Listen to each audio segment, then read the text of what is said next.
नमस्कार दोस्तों। स्वागत है एक बार फिर आपका आपके अपने YouTube चैनल वेदवाणी एस्ट्रोलॉजी चैनल में। तो आज का हम जो वीडियो बनाएंगे वो वीडियो आपके चार्ट के सबसे लकीस्ट प्लैनेट के ऊपर है कि आपके चार्ट का सबसे लकीस्ट प्लैनेट कौन सा है और आप कहीं उसको स्ट्रॉन्ग करने की बजाय उसको वीक तो नहीं कर रहे। कि हम डोनेशंस करते हैं, अगर वो प्लैनेट डोनेशन किस प्लैनेट का किया जाता है, जो प्लैनेट हमारे चार्ट में वीक होता है, खराब होता है, उसका डोनेशन किया जाता है। ना कि जो प्लैनेट सबसे मजबूत होता है उसका डोनेशन किया जाता है।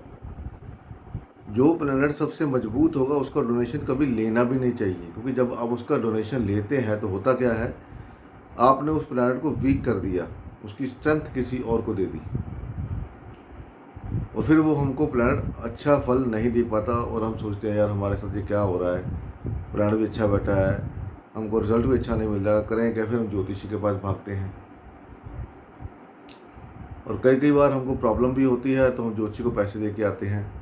और जब ज्योतिषी को पैसे देते हैं हम कभी फिर हमारे मन भी आता है यार हम इसको पैसे दे दिए, विश्वास भी नहीं होता। कभी कभी हम डॉक्टर के पास जाते हैं, उनको पैसे दे देते हैं, कभी ये नहीं बोलते डॉक्टर साहब कम कर लो, मेडिसिन लेंगे कभी नहीं बोलेंगे सर कम कर लो, बड़ी खुशी से दे के आते हैं। ज्योतिषी को बोलेंगे यार भाई साहब पैसे थोड़े कम कर लो, या इतनी फीस रख दी इसने। आप ये नहीं सोचते कि आप अगर किसी अच्छी पोस्ट पे हैं, आपने पढ़ाई करी है, MBBS IT कोई भी अपनी डिग्री करी है, तो उस डिग्री को करने के लिए आपका कितना टाइम गया है, लाइफ के कितने साल आपके जाते हैं, 22-23 साल चले जाते हैं। कोई 5 साल का बच्चा, 6 साल का, 7 साल का बच्चा स्कूल में एडमिट हो जाता है और डिग्री करते करते उसको 15-20 साल निकल जाते हैं, तब जाकर उसको डिग्री मिलती है। फिर उसको अगर जॉब कम मिले पैसे की तो उसको बड़ा दुख होता है, यार इतना पढ़ाई करी जॉब भी नहीं मिल रही है, और कभी कभी वो करते भी नहीं है। लेकिन एस्ट्रोलॉजर को हम लोग बेवकूफ़ समझते हैं, हम समझते हैं इसने 4 किताबें पढ़ी बैठ गया। कभी आप करके देखो एस्ट्रोलॉजी, आपको पता आ जाएगा, लग जाएगा कि कैसे होती है। सभी पढ़ाइयों का एक ना एक दिन एंड होता है, ये इस डिग्री के बाद कोई डिग्री है नहीं जी। एस्ट्रोलॉजी में कभी एंड है ही नहीं भाई साहब। और एस्ट्रोलॉजर ही सबसे ज़्यादा बदनाम है आज की डेट में। वो एक अलग मुद्दा है, चलो हमने उस तरफ को जाना, मैं तो पता नहीं क्यों मेरे दिमाग में कैसे आ गया ये बात बोलने का। तो हम तो अपने मुद्दे की बात करते हैं। तो मुद्दे की बात यह है कि हमारे चार्ट का जो लकीस्ट प्लैनेट है वो कौन सा है, वो बात करने का मेरा तरीका है। इसलिए मैंने शुरू की थी, कहीं आप किसी एस्ट्रोलॉजर के पास जाते हो तो वो आपको एक रेमेडी देता है, भाई साहब ये रेमेडी कर लो, ये दान कर दो, ये उपाय कर लो, और वही प्लैनेट कहीं आपका सबसे लकीस्ट प्लैनेट हुआ, आपने उसका दान कर दिया या ले लिया, फिर आपको वो फल कैसे देगा, है ना। आपने उसको डोनेट ही कर दिया, कंज्यूम करने के बजाय उसको डोनेट कर दिया। इसीलिए वो बात मैंने छेड़ी थी। चलो कोई बात नहीं, बातों बातों में बातें निकल आती है। तो बात करते हैं हम लकीस्ट प्लैनेट आपके चार्ट का कौन सा है। तो दोस्तों हमारे यहाँ पर जैसे हम सब जानते हैं, मून 27-28 दिन में अपना जो पूरा चक्कर पूरा कर लेता है, मतलब अमावस्या से शुरू होके वापस अमावस्या के बाद है तो 27-28 दिन के अंदर वो वापस आ जाता है। क्योंकि 27 नक्षत्र है, 28वां अभिजीत नक्षत्र है, तो एक नक्षत्र में एक दिन रहता है वो। और जिस दिन वो एक दिन रहता है वो उस दिन को कोई तिथि का नाम दिया जाता है, वे तिथि, इस तिथि को हमारा बर्थ हुआ था, ठीक है। तो तिथि का गिना जाता है भी तीजे तिथि, इस तिथि को, उन तिथियों के आगे लॉर्ड होते हैं। 9 ग्रह हैं तो 9 लॉर्ड होते हैं तिथियों के। तो मैं आपको वो बताऊंगा कि आपकी जिस दिन आपका जन्म हुआ उस दिन आपने डेट नहीं गिननी कि कौन सी डेट, आपके टेबल के अंदर लिखा होता है आपका जन्म प्रतिपदा को हुआ, द्वितीया को हुआ, तृतीया को हुआ, चतुर्थी को हुआ, पंचमी को हुआ, ऐसे लिखा होता है। 2 तिथियां होती हैं, कृष्ण पक्ष और अमावस पक्ष, कृष्ण पक्ष और शुक्ल पक्ष। तिथियां 15 ही रहती हैं और इन 15 तिथियों के कोई ना कोई देवता है, लॉर्ड है, ग्रह देवता है, मालिक है। और जिस तिथि को आपका जन्म होता है वो तिथि आपकी सबसे लकी तिथि होती है, जो ग्रह उस तिथि को रिप्रेजेंट करता है, क्योंकि उस दिन आपने इस धरती पर जन्म लिया था। कुछ काम करने के लिए, कुछ आप टारगेट लेके आए हो, गोल लेके आए हो, इस धरती पे मैंने क्या करना है क्या नहीं करना, तो वो तिथियाँ होती हैं। तो वह तिथि बताता हूँ आपको। जैसे जो प्रतिपदा और नवमी तिथि होती है, इस तिथि का जो मालिक है वो है सूर्य। अगर आपका जन्म प्रतिपदा और नवमी को हुआ है तो आपका मालिक है सूर्य। वो सूर्य कहाँ भी पड़ा है आपको अच्छा फल ही देगा, कभी गलत फल नहीं देगा। वो एक टाइम होता है, उस टाइम के दौरान कभी वो गलत फल देता भी, जब वो किसी नक्षत्र से गुजरा होता है। तो वो नक्षत्र आपके दुश्मन का नक्षत्र हो, वो एक नवतारा स्कीम है, उसकी वीडियो मैंने डाली हुई, अगर आप देखना चाहो तो देख सकते हो, बाकी आपकी इच्छा है। उसमें वो प्रॉब्लम क्रिएट करता है, अदरवाइज नहीं। अगर आपका जो जन्म है वो द्वितीया और दशमी को हुआ है तो आपका जो तिथि का लॉर्ड है वो है मून। अब जिनका मून होता है उनके जो थॉट प्रोसेस बड़े फ्लक्चुएट होते हैं, लेकिन मून जब भी किसी अच्छे स्थान पे जाता है तो आपको फल, अच्छा फल दे के जाता है, वो दिन आपका अच्छा गुजरता है। मून अगर आपका है तो कभी भी पानी का वेस्ट मत करें। पानी का वेस्ट, दूध का वेस्ट, घर में दूध उबल जाता है, कभी कभी दूध नहीं उबलना चाहिए। पानी का वेस्ट कैसे, जब टंकी चला देते हैं हम पानी तो टंकी ओवरफ्लो चलती रहती है तो मून वेस्ट होता है। तो आप क्या करो, अपने ग्रह को वीक कर रहे हो, वो आपका पीस ऑफ माइंड ख़राब कर देगा। आपको पीस ऑफ माइंड नहीं आएगा, पैसा नहीं आएगा, प्रॉब्लम क्रिएट करेगा, हेल्थ इशू दे देगा आपको। तो ये मून है। और नंबर 3 पे आता है जो तृतीया है और एकादशी जो डेट आती है उसका लॉर्ड है मंगल। अब तृतीया और एकादशी का दिन आपके लिए अच्छा जाएगा अगर आपका इस दिन जन्म हुआ है। मंगल अगर यहाँ से गुजरा है तो आपको अच्छा फल देगा, क्योंकि मंगल मंगल है। और सबसे बड़ी बात, अगर आपका मंगल है लॉर्ड और मंगल चार्ट में अच्छा बैठा है तो मंगलवार को अपने घर पे मिठाई जरूर लाएं दोस्तों, चाहे 100 ग्राम, 200 ग्राम, 2.5 ग्राम, जितना आपकी इच्छा है वो मिठाई जरूर लेके आएँ, क्योंकि मंगल मीठे को रिप्रेजेंट करता है। जब आप मंगलवार के दिन मंगल अपने घर पे मीठा लेके आते हो तो मतलब खुशियाँ लेके आ रहे हो।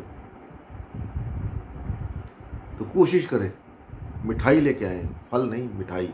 फल वीनस आ जाता है, मिठाई मंगल मीठा है। उसके बाद आ जाता है मरकरी, और मरकरी का जो चतुर्थी और द्वादशी जो जिनका जन्म हुआ है वो है मरकरी, बुध। अगर ये बुधवार के दिन पड़ जाए तो सोने पे सुहागा। बिजनेस, आपके बिजनेस हो गया, कम्युनिकेशन स्किल हो गया, बड़ी अच्छी होगी आपकी। जॉब में जाओगे, कंपटीशन में बहुत अच्छा परफॉर्म करोगे। ऐसे जैसे अगर तृतीया और एकादशी मंगलवार को पड़ती है, मतलब उस दिन पड़े तो फिर सोने पे सुहागा हो जाता है, क्योंकि देव जो वार का पति है और जो तिथि पति है वो एक हो गया तो डबल सोने पे सुहागा हो गया, 1 और 1 11, ऐसे हो जाता है। जो पंचमी और त्रयोदशी का मालिक है वो है गुरु, जुपिटर। जुपिटर ज्ञान का कारक है, विस्डम का कारक है। ऐसे लोगों को नॉलेज बड़ी अच्छी होती है। देख लीजिए अगर आपका पंचमी और त्रयोदशी का जन्म है तो अच्छी नॉलेज होगी आपकी, बिल्कुल अच्छी, और विजडम अच्छा होगा। कभी फालतू बहस नहीं करेंगे, फॉलो को रिलीजन फॉलो करेंगे, धर्म फॉलो करेंगे अपना, अगर अफ्लिक्टेड नहीं है तो ये साथ में देखना पड़ेगा आपको। उसके बाद आता है वीनस, षष्ठी और चतुर्दशी। जैसे जो चतुर्दशी पूर्णिमा से पहले आती है अपना शुक्ल पक्ष की, उस दिन का लॉर्ड है वीनस। वीनस क्या है, पैसे का कारक है, लस्ट का कारक है, लव का कारक है, प्यार का कारक है, खुशियों का कारक है, अपने आप को दिखाना, शो ऑफ करना उसका कारक है। और जिनका जन्म इस दिन पे होता है और वो लोग शो ऑफ बड़ा करते हैं। आप देख लीजिए, दिखने में ब्यूटीफुल सुंदर हो गए, अच्छे अच्छे कपड़े पहनेंगे। अगर वीनस खराब होगा तो फिर वो मलेच्छ बन के रहेंगे, राहु बन जाते हैं, फिर वो खराब नहीं होना चाहिए। वीनस का दान कभी मत लें, इत्र सेंट कपड़े ये कभी मत लें। दे सकते हैं, पहन सकते हैं, लेना नहीं है। उसके बाद आता है शनि देव महाराज। तो ये लॉर्ड क्या है, सप्तमी के और पूर्णिमा के, जिस दिन पूर्णमासी होती है और सप्तमी के, उस दिन शनि महाराज जो हैं वो इसके लॉर्ड होते हैं। और शनि महाराज के हार्ड वर्क के कारक हैं। इनको आप देख लीजिए, जिनका अगर आपका जन्म सप्तमी और पूर्णिमा का हुआ है तो कोई भी काम आपको दे दो, आप उसको पार कर दोगे, मतलब पार मतलब कर दोगे, उसको कंप्लीट करोगे जैसे तैसे। हार्ड वर्क के कारक है, बहुत हार्ड वर्क लोग होते हैं ये वाले। थोड़े सेल्फिश भी होते हैं, क्योंकि अगर आप काम करते हो पैसा ना मिले, उसका मूल्य ना मिले, तो फिर सेल्फिश होना पड़ता है ना भाई, पहले मेरे पैसे दे बाद में काम करूँगा। लेकिन बंदे बहुत अच्छे होते हैं, हार्डवर्क होते हैं, और इनको अप्रिसिएशन लाइफ में मिलता ही नहीं है, जितना मर्जी किसी के लिए कर ले, इसलिए ये सेल्फिश हो जाते हैं। जब आपके साथ कोई ऐसा करेगा तो एक टाइम तो आएगा ना जब आप ऐसा हो जाओगे, ये मेरे को सुनता ही कोई नहीं तो मैं क्या करूँ, फिर आप दूसरों को अप्रिशिएट भी नहीं करोगे। उसके बाद आ गई तिथि अष्टमी और अमावस। अब इस ग्रह का, इस तिथि का लॉर्ड कौन है? वो लॉर्ड है राहु। अभी अष्टमी नवरात्रों की आने वाली है, किसकी पूजा करते हैं हम उसमें? माता रानी की। साथ में क्या रखा होता है? नारियल। अब ये नारियल क्यों रखते हैं, मैं वीडियो मैंने बोली दी, आप देखो, लेकिन किसी ने देखी नहीं है। तो मेरा तो कुछ नहीं जाता, नुकसान आपका ही है, आपको पता ही नहीं है। आप पूजा कर रहे हो लेकिन आपको इम्पोर्टेंस नहीं पता क्यों कर रहे हो, किसकी कर रहे हो, तो उस पूजा का फ़ायदा ही नहीं है भाई। तो अगर आपका जन्म अष्टमी और अमावस का है तो राहु का दान कभी मत करना, लेना भी मत। दे सकते हो, लेना नहीं। अब राहु की चीज़ें कौन कौन सी हैं ये पूछोगे आप, तो ये आपको ढूंढना पड़ेगा, इतना तो मैं नहीं बताऊंगा, थोड़ी मेहनत तो करनी पड़ेगी आपको। चाहिए गूगल पर ढूंढिए राहु की चीज़ें कौन कौन सी है, मेरे को तो सब पता ही है। तो नहीं लेना हो। इसमें जो होता है अमावस्या, पूर्णिमा, अष्टमी और संक्रांति,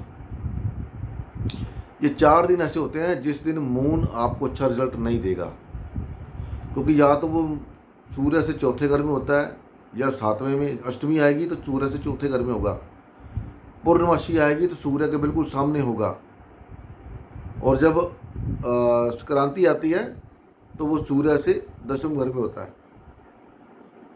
देख लीजिए चार उठा के। इस दिन सूर्य चंद्रमा को पूरा देखता, तो चंद्रमा अपनी मनमानी नहीं कर पाता, क्योंकि चंद्रमा मन का कारक है।